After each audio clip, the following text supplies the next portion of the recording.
You walk away from a conversation with a narcissist feeling like your head is spinning, like you just stepped into a boxing ring that you didn't even sign up for.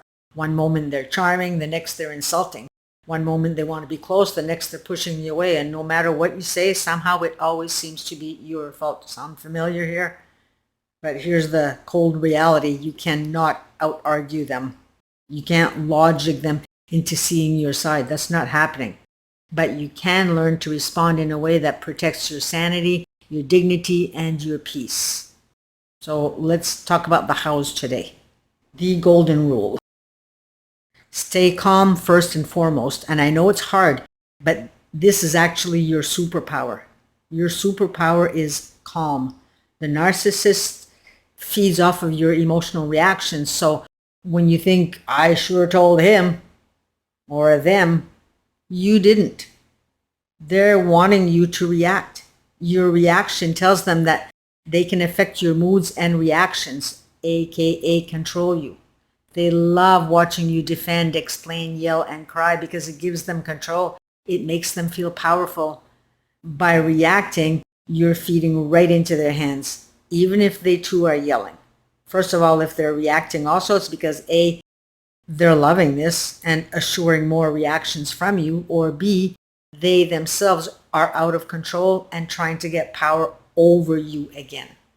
So you want to make sure that you aren't giving them what they're after. Think of yourself like a thermostat. They're trying to raise the temperature. They want it boiling hot. Your job is to keep it cool, steady, and boring. Your calmness is not weakness, it's power. And even though they won't show this side, inside they are squirming. You're hitting all the right buttons when you do that, because now they look like the unhinged ones, because they are. And they know it. And you're exposing that. Now they're not going to give up easy because, well, they don't just want to win, they have to win. So they're going to keep poking the bear. A narcissist will poke every button you have. They know exactly what to say to get under your skin. They want you to bite, to get defensive, to prove yourself, to explode so that they can say, see, look how crazy you are. So instead, see the bait for what it is. It's a test. It's a hook. You don't have to bite. You can notice it and then breathe. Game on. That's what you need to tell yourself, because that's what they tell themselves. So you want to respond with neutrality. I hear you. Or even better, wow, interesting, in a matter-of-factly tone. Nothing frustrates them more than your indifference to their drama. It's like trying to get someone to acknowledge something good that you've just done, and no matter how you bring up the subject or what angle that you use, they don't respond. It's frustrating, right? And it's the same thing with their baiting. You frustrate the daylights out of them when you do that. And again, they're not going to let you know that, but once you understand what it's really doing to them, it'll be a lot easier to choose that route rather than react. And it can be enjoyable. Let's look at boundaries. Short, clear, boring. When you do speak, make it short. No long explanations, no defending your character, no emotional monologues. So for example, they might say something like, I never said that, you understood it all wrong. Your response, that's not acceptable. I'm walking away now. Boundaries aren't about making them understand. And that's often what we think when we're trying to set boundaries. We're actually trying to control them. It's the I'll show them kind of thinking. It isn't about making them get it. Boundaries are about showing you that you matter enough to protect. Try it. When they accuse, you're so selfish. You really, matter-of-factly. When they insult, you're a terrible parent. You really, neutral, calm. You don't have to counter. You're just taking an observer position.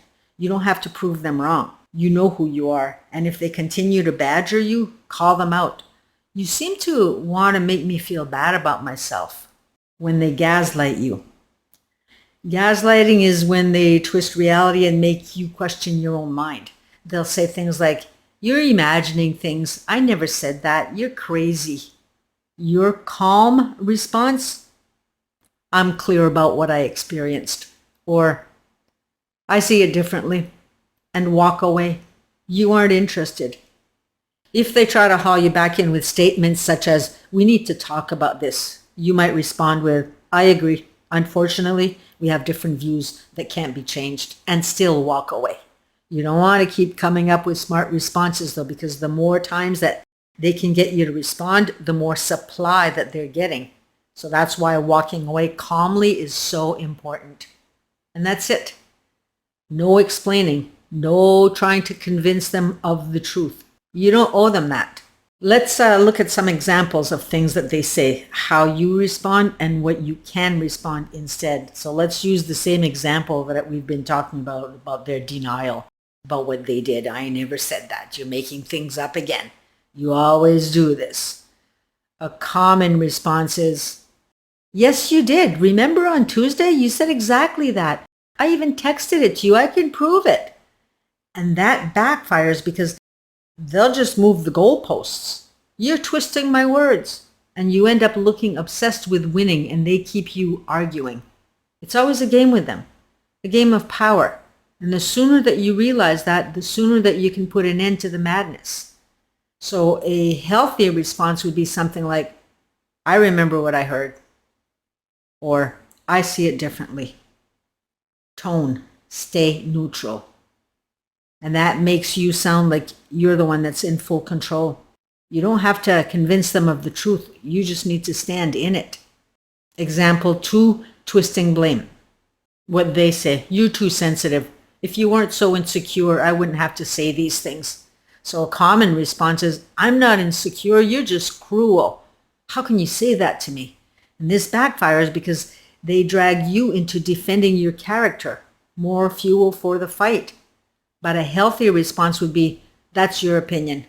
I'm not going to take responsibility for your behavior." And then end the conversation, always short, and walk away. When a narcissist blames you for something that you aren't to blame for and they know it, they're baiting you. They're trying to get a reaction from you. And most of the time, it comes from projection, their own shame, their own guilt, their own wrongdoing, and they don't want to own it. Other times they're feeling low on supply and they're trying to get a rise out of you. But either way, it's baiting. They want to feel superior by making you over-explain and defend yourself. They want to transfer their pain to you, and it hurts them more when you appear calm and unfazed. Just be truthful and calm. Always calm, nonchalant, and matter-of-factly. And of course, be your own judge here. If you're dealing with a physically violent person, you don't want to use any of the tactics that I mentioned today. Otherwise, just tell it like it is. "You seem to be looking to cause a fight." Or, "Is there a reason that you want to fight today?" Always in the tone.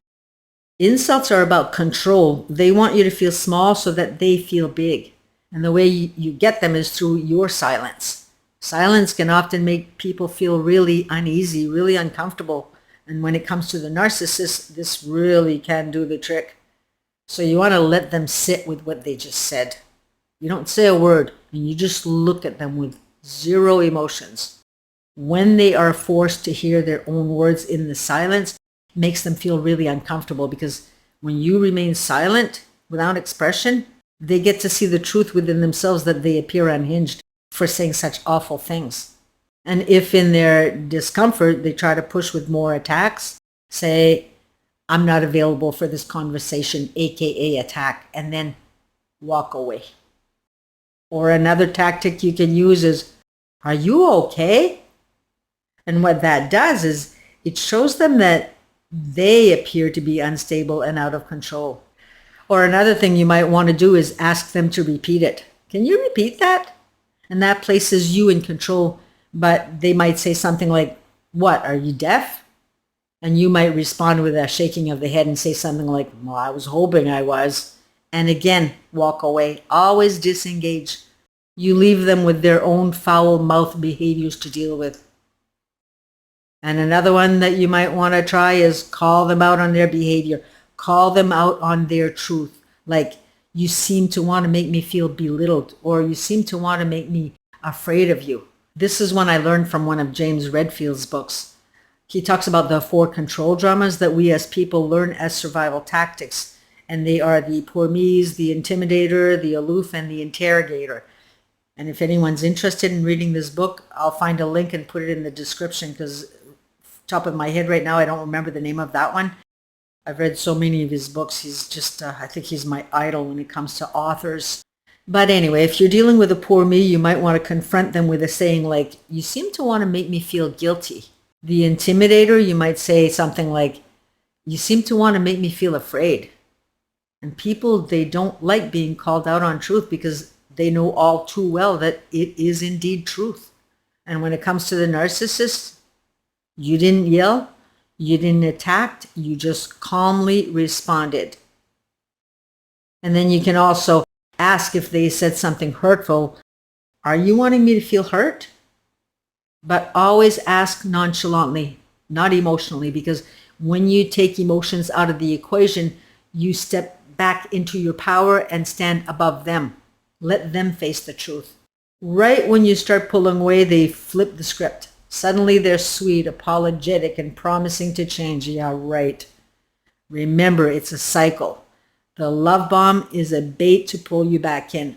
So your calm response, I need consistency, not promises, or no response at all. Sometimes silence is your strongest boundary. Gray rock, becoming emotionally flat. I will not have a conversation with you about this if you're not willing to listen and try to understand my perspective. And as soon as they interrupt the conversation, which they will, get up and leave. And when you can't go no contact, like at work or with family, you can use the gray rock method. Be as uninteresting as a rock. Short answers, no emotions, no personal details. They get bored when they can't get a rise out of you. So for example, what did you do last weekend? You? Not much. Change the topic. Keep moving. Sometimes, like I said, the best response is no response. If they're yelling, raging, accusing, you can say, I'm not available for this, or this behavior is unacceptable. And again, leave the room, hang up the phone, block the number for your own peace. You don't owe them a performance. Hoovering is a manipulative tactic used by individuals with narcissistic traits to re-engage with someone they previously harmed or discarded. So if they said horrible things to you time and time again, if they've placed you into word salad conversations with you every time that they've told you they want to talk about it and they want to talk about it again, a good response is, sure, I'm perfectly willing to talk about this at a counselor's office. Make the appointment and then let them know what days you're available. And they won't. You know that they won't. But you just got the upper hand. And don't compromise. No compromising whatsoever. They're just trying to bait you again. And if they try to suck you back in after a breakup, sweet texts, sudden nostalgia, promises, your calm response, I wish you well, take care. Or you don't have to reply at all. Silence is an answer. They might gossip about you, pit people against you. Respond to others simply. I don't want to be in the middle. Or that's not accurate, but I'm not going to argue. The truth has a way of surfacing. You don't have to wage war to clear your name. Don't defend. Don't explain. Don't justify. That's the trap. They want you to over-explain so that they can twist your words. So again, stay calm, stay brief. You know the truth, and that's enough. After dealing with a narcissist, your body might feel shaky. They're energy vampires. So take time to ground yourself. Deep breaths, journaling. What do I know to be true? Talk to someone safe who won't twist your words. Reconnect with reality. You're not unstable. They just want you to feel that way. You can't change a narcissist. You can't force them to understand your pain. But you can change how you respond.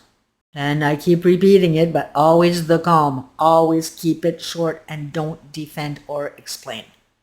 Hold your boundary. And most of all, remember this. Your worth isn't up for debate. You don't need their approval to know you're enough. You've got this, and you're not alone.